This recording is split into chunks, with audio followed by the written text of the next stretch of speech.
মুসলিম বিধায়কদের চ্যাংদোলা করে ধরে বাইরে ফেলে দেওয়া হবে, এই মন্তব্য করেছিলেন বিজেপি বিধায়ক শুভেন্দু অধিকারী। তার বক্তব্যের তীব্রভাবে নিন্দা জানালেন বিধায়ক নওশাদ সিদ্দিকী এবং তৃণমূল কংগ্রেসের বিধায়ক হুমায়ুন কবিরের 30% ও 70% এই বক্তব্যের তীব্রভাবে নিন্দা জানিয়েছেন বিধায়ক নওশাদ সিদ্দিকী। এছাড়াও একাধিক বিষয়ের উপর রাজ্য সরকারকে ও কেন্দ্র সরকারকে আক্রমণ বিধায়ক নওশাদ সিদ্দিকীর। বিধায়ক নওশাদ সিদ্দিকী তিনি সাংবাদিক সম্মেলন করে একাধিক বিষয়ের উপর রাজ্য সরকারকে এবং কেন্দ্র সরকারকে কথার মাধ্যমে আক্রমণ করলেন। কি বলছেন তিনি সাংবাদিকদের সামনে শুনুন। এই ভিডিওটি যারা দেখছেন এই চ্যানেলটিকে লাইক করবেন, শেয়ার করবেন আর সাবস্ক্রাইব করবেন। আই লাভ মাই ইন্ডিয়া, মেরা ভারত মহান। চলুন তাহলে শুনে নিই বিধায়ক নওশাদ সিদ্দিকীর বক্তব্য। প্রথম বলি, শুভেন্দু বাবুর কোন প্রসঙ্গে বলেছে? বিজেপি দলের কিছু বিধায়ককে সাসপেন্ড করেছে, মার্শালকে দিয়ে বার করেছে।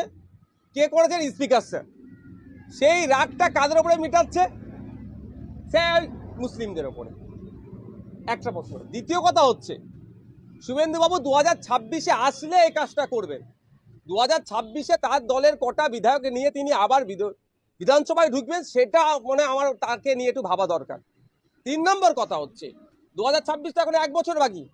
অসমে বিজেপি পরিচালিত সরকার চলছে, কটা মুসলিম বিধায়ককে বার করেছে? মহারাষ্ট্রে বিজেপি পরিচালিত সরকার চলছে, কটা মুসলিম বিধায়ককে বার করেছে? বা আপনার মধ্যপ্রদেশে, গুজরাটে কটা মুসলিম বিধায়ককে বার করেছে? সবটাই ছেড়ে দিলাম। পার্লামেন্টে উভয় কক্ষতে মুসলিম এমপিদের সংখ্যা প্রচুর আছে, কজনকে বার করেছে?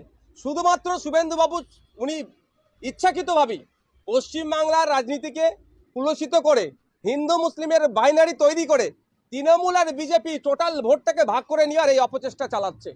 আর বাকি যে ধর্মনিরপেক্ষ দলগুলো আছে, এই হিন্দু মুসলমানের ভোট নিয়ে এই তৃণমূল বিজেপিকে পরাস্ত করার যে আমরা চেষ্টা চালাচ্ছি, সেটাকে আঘাত করার জন্য এগুলো হচ্ছে। শুভেন্দুবাবু যে বক্তব্য দিয়েছে, তীব্র নিন্দা ধিক্কার জানাচ্ছি। তার বক্তব্য সম্পূর্ণ আইন বহির্ভূত, সংবিধান বহির্ভূত, অগণতান্ত্রিক। দুর্ভাগ্যের বিষয়, এটা নিয়ে অনেক চর্চা হলো। আজকেও হাউসের মধ্যে মাননীয় মুখ্যমন্ত্রী অনেক কথা বললেন। তিনি সরকারের প্রধান, তিনি স্বরাষ্ট্র দপ্তরের প্রধান রাজ্যের, কিন্তু এখনো পর্যন্ত শুভেন্দুবাবুর বিরুদ্ধে কোন থানায় সুমোটো হয়েছে সেটা আমার জানতে ইচ্ছে করছে। আর আপনি যে কথা বলছেন হুমায়ুন কবির বাবুর কথা, ওনার কথাকে ধরবেন না। এর আগে এই ধরনের ভয়ঙ্কর কথা বলেছিলেন যে 30%, 70% কেটে এই আপনার ভাগীরথীটা ভাসিয়ে দেবো।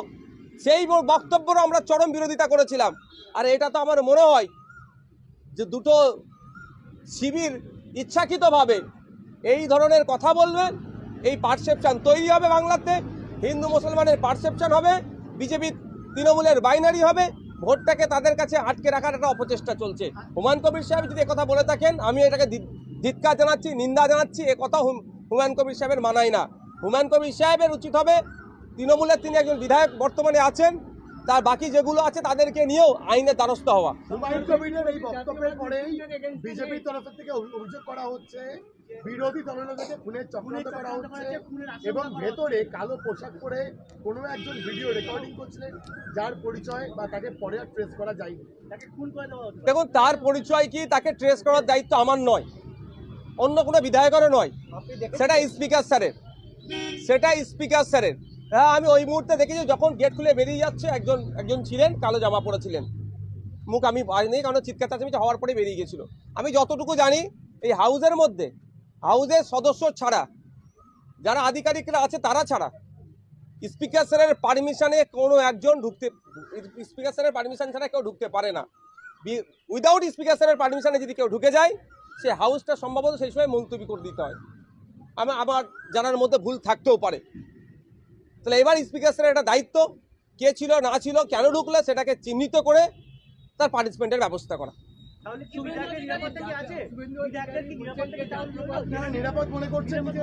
দেখুন, একজন ঢুকে সে নাকি ক্যামেরা নিয়ে ভিডিও করছিল, বিশাল নামাজি, ওটা প্রোটেস্ট প্রথম করলো, দেখলাম চিৎকার করছিল। তখন ক্যামেরা নিয়ে ভিডিও করছে, ওর মধ্যে ঢুকে গিয়েছে। এটা সত্যি একটা আতঙ্কের বিষয়, সত্যি একটা চিন্তার বিষয় যে কিভাবে ঢুকলো। কারণ ওখানে ভিডিও করার কোনো প্রভিশন নাই। আমরা বিধায়ক, আমাদের বক্তব্যকে আমরা রেকর্ড পর্যন্ত করতে পারি না ওখান থেকে, কারণ এটা যখন অ্যাসেম্বলি শুরু হয় তখন যে গাইডলাইন দিয়ে দেয় সেখানে টোটালি বলা আছে ইভেন মোবাইল ব্যবহার করা যায় না ওর মধ্যে, সেটাও কঠিনভাবে রেস্ট্রিকশন করা আছে। সেখানে ঢুকেছে, এটা তদন্ত সাপেক্ষ। আমি আশা করব স্পিকার স্যার এই বিষয়ে বিস্তারিত বলবেন।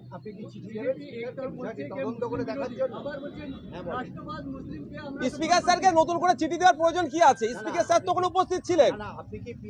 আমার দেখুন, স্পিকার স্যার সেটা বলেছেন তো এটা আমি দেখে নেব। তিনি যখন বিষয়টা দেখেছেন এবং এটা দেখিয়ে নেবো যখন বলছেন, নিশ্চিতভাবে সেটা তিনি দেখবেন এবং যে ছিল কে ছিল আইডেন্টিফাই করবেন এবং তার বিরুদ্ধে কী ব্যবস্থা নেওয়া যায় সেটা স্পিকার স্যার নিশ্চিতভাবে করবেন।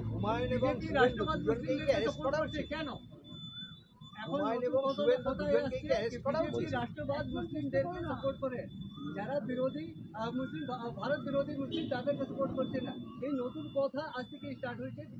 রাষ্ট্রবাদ শুভেন্দু অধিকারী রাষ্ট্রবাদী সার্টিফিকেট দেবে, বিজেপির সার্টিফিকেট দেবে কে রাষ্ট্রবাদী কে রাষ্ট্রবাদী নয়? শুভেন্দু অধিকারীর কাছ থেকে সার্টিফিকেট নিতে হবে নাকি? ভারতবর্ষের প্রত্যেকটা নাগরিক রাষ্ট্রবাদী, হিন্দু মুসলমান জৈন খ্রিস্টান যে ধর্মেরই আছে করে প্রত্যেকটা নাগরিক রাষ্ট্রবাদী। আর যে রাষ্ট্রদ্রোহিতার সাথে যুক্ত থাকবে তাকে জেলের মধ্যে রাখতে হবে। জেলে রাখার দায়িত্ব কার? প্রশাসনের। কেউ যদি দেশ থেকে দেশ বিরোধী কার্যকলাপ করে তাকে রাখবে কোথায়? জেলের মধ্যে। রাখছে কোথায়? তার কথা অনুযায়ী যদি যে রাষ্ট্রবাদীকে সম্মান দেব, যারা দেশদ্রোহী, তাহলে ঘুরছে কেন? উনি চিৎকার করছে কোথায় গিয়ে? একটা মঞ্চ লাগিয়ে পাকিস্তানের বাচ্চারা আয়। তো ওখানে যদি পাকিস্তানের বাচ্চারা থেকে থাকে, আছে কেন পাকিস্তানের বাচ্চারা? শুভেন্দুবাবুকে জবাব দিতে হবে। আপনারা কেন্দ্র সরকার চালাচ্ছেন, এটা মমতা ব্যানার্জি সরকারকে জবাব দিতে হবে যে পশ্চিমবাংলায় পাকিস্তানের বাচ্চারা থাকবে কেন। সেই প্রশ্নটা কিন্তু অ্যাসেম্বলির মধ্যে ঢুকে করছে না শুভেন্দুবাবুও। শুধুমাত্র হিন্দু মুসলমানের পারসেপশন তৈরি করতে হবে। তৃণমূল আর বিজেপিকে রাজনৈতিকভাবে জীবিত থাকতে হবে। হিন্দু মুসলমানের রাজনীতি এই বাইনারি বন্ধ হয়ে গেলে তৃণমূল বিজেপির আর কোনো জায়গায় থাকবে না বাংলাতে। যখন আমার হাতে যদি আইন ব্যবস্থা থাকতো, কি করা উচিত ছিল? আমার হাতে আইন ব্যবস্থা থাকলে দাবি নয়, আমি কি করতে হতো দেখিয়ে দিতাম।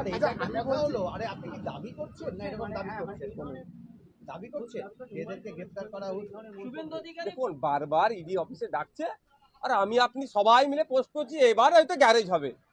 ঘোড়ার ডিম হচ্ছে, যাচ্ছে, বুক ফুলিয়ে এসে বাইর দিয়ে চলে যাচ্ছে। ওই ভাও এখানে বলে বাস্তবে রূপায়িত হবে না, ও কথা বলে লাভ হবে না। দায়িত্ব থাকলে বুঝিয়ে দিতাম এদের এই ধরনের অবাঞ্ছিত কথা বলাটা কিভাবে বন্ধ করা যায়। যখন শিখ অফিসারকে খালিস্তানি বলে দেখে দিয়েছিল তখন ব্যবস্থা গ্রহণ করা দরকার ছিল। যখন মাদ্রাসা মসজিদ মুসলমান সম্পর্কে বাজে মন্তব্য করছিল তখন ব্যবস্থা গ্রহণ করা দরকার ছিল। যখন এই সরকারটা নাকি কাশ্মীরের জঙ্গিদেরকে মদত জঙ্গিদের সাথে রিলেট করেছিল তখন ব্যবস্থা গ্রহণ করা দরকার ছিল। আমি একজন নির্বাচিত জনপ্রতিনিধি, আমাকে যখন জঙ্গি বলে দেখে দিয়েছিল তখন ব্যবস্থা করা দরকার ছিল। তাহলে এই পাপটা আজকে হতো না। এর দায়িত্ব রাজ্য সরকারকে নিতে হবে। যেমন শুভেন্দুবাবু যে কথা বলছেন, এর দায় রাজ্য সরকারের উপরে বর্তাচ্ছে। এই বলার সাহসটা পাচ্ছে কোথা থেকে? যাদবপুর মমতা ব্যানার্জি শুভেন্দু অধিকারী সম্পর্কে বলেছে যে ইটস বেটার টু ইগনোর হিম। ও আগে কংগ্রেস করতো, কংগ্রেসের অনুষ্ঠান বলে তৃণমূলে আছে, তৃণমূলকে ঘেটে দিয়ে বিজেপিতে গিয়েছে। এবার আমার রিকোয়েস্ট এলো অন্য দলে বলে। এই যে বিরোধী দল সম্পর্কে মুখ্যমন্ত্রীর বক্তব্য কি বলবেন? এই ইগনোরের যে কথা বলছেন ওটা মুখ্যমন্ত্রীর কাছ থেকে আমরা আশা করিনি। তিনি সরকারের প্রধান, তিনি ইগনোর কেন করবেন? তিনি আইনত ব্যবস্থা করবেন। তিনি তার আইনি যে ক্ষমতা আছে, প্রশাসনিক যে ক্ষমতা আছে, সাংবিধানিক যে ক্ষমতা আছে, যার চেয়ারের যে ক্ষমতা আছে, সেই দিয়ে তাকে মুখ থেকে বন্ধ করা দরকার ছিল। কিন্তু তার পরিবর্তে ইগনোর করতে বলছে। ইগনোর করলে কি শুভেন্দুবাবু বলা বন্ধ করে দিচ্ছে? সকাল সন্ধ্যা এই ধরনের কথা বলে যাচ্ছে আর ইগনোর করতে করতে সরকারটাকেই জঙ্গিদের সাথে যুক্ত আছে বলে দিল। তারপরে ইগনোর করছেন, ইগনোর করতে বলছেন না বকলমে। ওই ইগনোর করে মুসলমানদেরকে ভয় পাইয়ে উনি তখন বলছেন 33% মুসলমান, আমরা জানতাম 27%। যাই হোক না, যে পার্সেন্টেজ আছে কেন, তো সেইগুলোকে ভয় খাইয়ে পকেটে ভোটটা তুলতে চাইছে। ওভার স্পিডে গাড়ি চালালে তার নামে এপার হয়, কিন্তু বিরোধী দলনেতা প্রতিদিন সংবিধান বিরোধী দেশ বিরোধী কথাবার্তা বলছেন। তিনি একজন ল মেকার হয়ে তার বিরুদ্ধে কোনো এপার হচ্ছে না, না রাজ্য সরকারের পক্ষ থেকে না কোনো রাজনৈতিক দলের পক্ষ থেকে। শুভেন্দুবাবু যদি এই ধরনের কথা বলা বন্ধ করে দেয় তাহলে পশ্চিমবাংলার তৃণমূল বিজেপির বাইনারি বন্ধ হয়ে যাবে। আর তৃণমূল বিজেপির বাইনারি বন্ধ হলেই খাস করে সংখ্যালঘুদেরকে যে ভয় দেখিয়ে ভোটটা নিচ্ছিল, ওই বিজেপি এসে যাবে, ভোটটা আমাকে দাও, আমি প্রোটেক্ট করবো, এ কথা বলার আর জায়গা থাকবে না। ফলে শুভেন্দু বাবুর বিরুদ্ধে এফআইআর হচ্ছে না। আর নওশাদ সিদ্দিকীকে আটকাতে হবে। কোথায় কি করেছে? আমসে একটা আমার নামে দিয়েছে, আমার নামে 13খানা প্রায় মামলা আছে। আমার গাড়ি নাকি ওভার স্পিড আছে, তার জন্য আমার নামে মামলা, গাড়ির ড্রাইভারের নামে মামলা, তাকে থানায় ডেকে নিয়ে যাচ্ছে। এগুলো তো আমার ক্ষেত্রে হবে, কারণ আমাকে না আটকাতে পারলে তো বিজেপি তৃণমূলের রাজনীতি করাটা অসুবিধা হয়ে যাচ্ছে। আর শুভেন্দু বাবুকে আটকে দিলেই এই বাইনারি পলিটিক্সটা বন্ধ হয়ে যাবে। ওবিসি মামলা মুখ্যমন্ত্রী বলেন ধর্ম নিয়ে যারা কথা বলছে তাদের একদিন পস্তাতে হবে। শুভেন্দু অধিকারী 3 বার দল বদলেছেন, একবার কংগ্রেস, তারপরে তৃণমূল, তারপরে বিজেপি। আগামী দিনে ফের কোন দলে রিকোয়েস্ট আসবে তিনি সেখানে যাবেন। সেই নিয়ে রায় আমার পছন্দ তুলেছে। দেখো শুভেন্দু বাবু কোথায় তার নেক্সট ডেস্টিনেশন আমি তো ডিসাইড করতে পারি না, তিনি সেটা ডিসাইড করবেন। দেখুন, তার শুভেন্দুবাবুর অনেক কার্যকলাপ আমরা দেখছি এই মুহূর্তে ভয়ঙ্করভাবে বিদ্বেষ ছড়িয়ে দিচ্ছে তার ভাষা থেকে। বলছি যে শুভেন্দু অধিকারী বলেছিল যে মুর্শিদাবাদের নওদার পাটিকাবাড়ি বাজারে যেখানে যে হিন্দুদের দোকান বাড়ি জ্বালিয়ে দেওয়া হয়েছিল, কিন্তু ঘটনা হচ্ছে যেখানে 2 মাতালের মাতলামি নিয়ে উত্তেজনা হয়, সেখানে একটা মদের দোকান জ্বালিয়ে দেওয়া হয় হিন্দু মুসলিম উভয়ই মিলে, সেটাকে সাম্প্রদায়িক দাঙ্গা।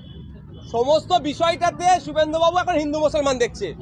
বিধানসভার মধ্যে স্পিকার স্যার বিজেপির কয়েকজনকে মার্শাল দিয়ে বার করেছেন, কয়েকজনকে সাসপেন্ড করেছেন, সেখানেও তিনি মুসলমানদেরকে, তৃণমূলের বিধায়কদেরকে 26-এ জিতে আসলে বার করে ফেলে দেবো। সমস্ত বিষয় এই ঘটনায় এখানে হিন্দু মুসলমানের কোনো প্রশ্নই আসছে না, কিন্তু এখানে হিন্দু মুসলমান করে দেওয়া হচ্ছে। যে মদের দোকানে জ্বালানোর কথা হচ্ছে উভয় সম্প্রদায়ের মানুষ মিলে, কারণ ওই মদের দোকান থেকে অনেক অনৈতিক কাজ হয়, মদ্যপান করে লোকাল এলাকার ছেলে মেয়েদেরকে অনেক উত্ত্যক্ত করে, অনেক অশান্তি হয়, সেটাকে উভয় সম্প্রদায়ের মানুষ মিলে প্রোটেস্ট করেছে, হয়তো আইন হাতে তুলে নিয়েছে। আমি মদের দোকান জ্বালানোর পক্ষে নয় ভাই, ওই রকমভাবে আক্রমণে আমি পক্ষে নয়, কিন্তু এটা সব 2 সম্প্রদায় মিলে কিন্তু একটা সম্প্রদায়কে দেখে দিচ্ছে। আসল শুভেন্দু বাবুর মুসলিম সাবজেক্ট ছাড়া আর কোনো সাবজেক্ট নেই যেটাকে নিয়ে রাজনীতি করা। Thank you.